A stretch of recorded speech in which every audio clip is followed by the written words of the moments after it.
Your Excellency, when the Kenya Kwanza government came into power, during the campaigns, the president used to say that they are not going to weaponize the state organs like the KR, the state agencies. But today we have seen even the police even going for civilians, people who are not even interested in politics. Children, the president himself giving orders, shoot to kill or shoot in the leg. Do you think today, as we stand, do you think the Kenyan government, the Kenya Kwanza government is redeemable today as we stand, Your Excellency?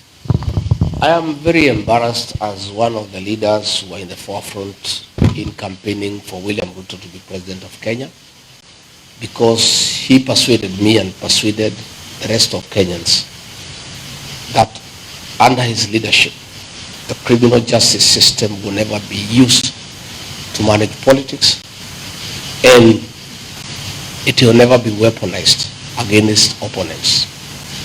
Again, this is one of the greatest deceptions that ever took place in Kenya since independence. William Ruto deceived all of us, and we believed him, that he will never use the criminal justice system to deal with those opposed to him. That is exactly what is happening today. The Kenya Revenue Authority has been weaponized. All those who disagree with William Ruto are being harassed by the Kenya Revenue Authority. All those who don't agree with William Ruto are being persecuted by the DCI, by the National Security Intelligence Service. All those who have issues with what is happening in Kenya are being persecuted day and night.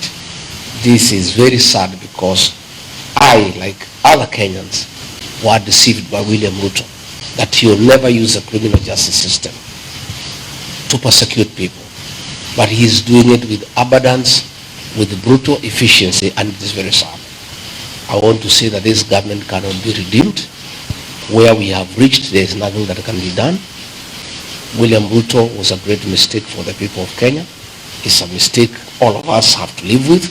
But as they say, making a mistake is not very bad. What is bad is to repeat that same mistake. The people of Kenya have to deal with this matter, and that is why one term has become a national movement. It is a clarion call in every public sitting, anywhere 2-3 people are meeting, even young children. Everybody is just saying one term, because this government cannot be redeemed. And I'm very excited that yesterday in the Senate, the chairman of the Foreign Relations Committee tabled a motion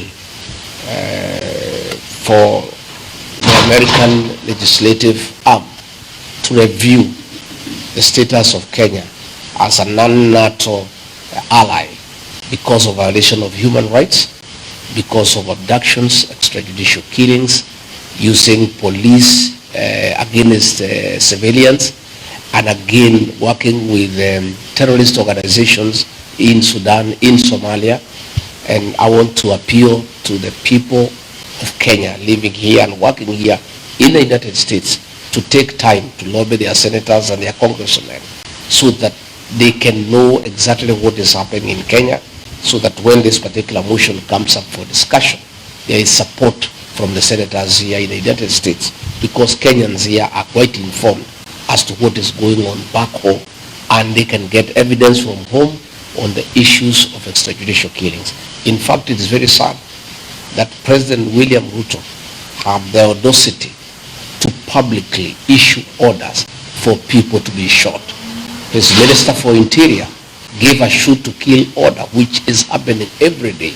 These are some of the things that must find their way on the floor of the Senate here in the United States, so that the American government can be well appraised of what is going on back at home.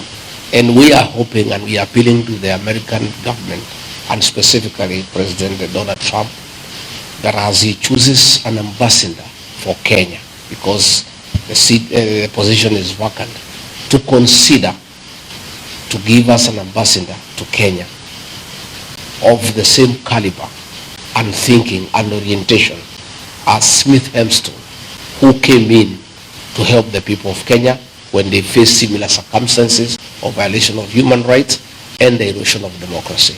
We'll be very happy if we could get an ambassador the caliber of Cyril Hempstone to come to Kenya and help us to restore our democracy and to restore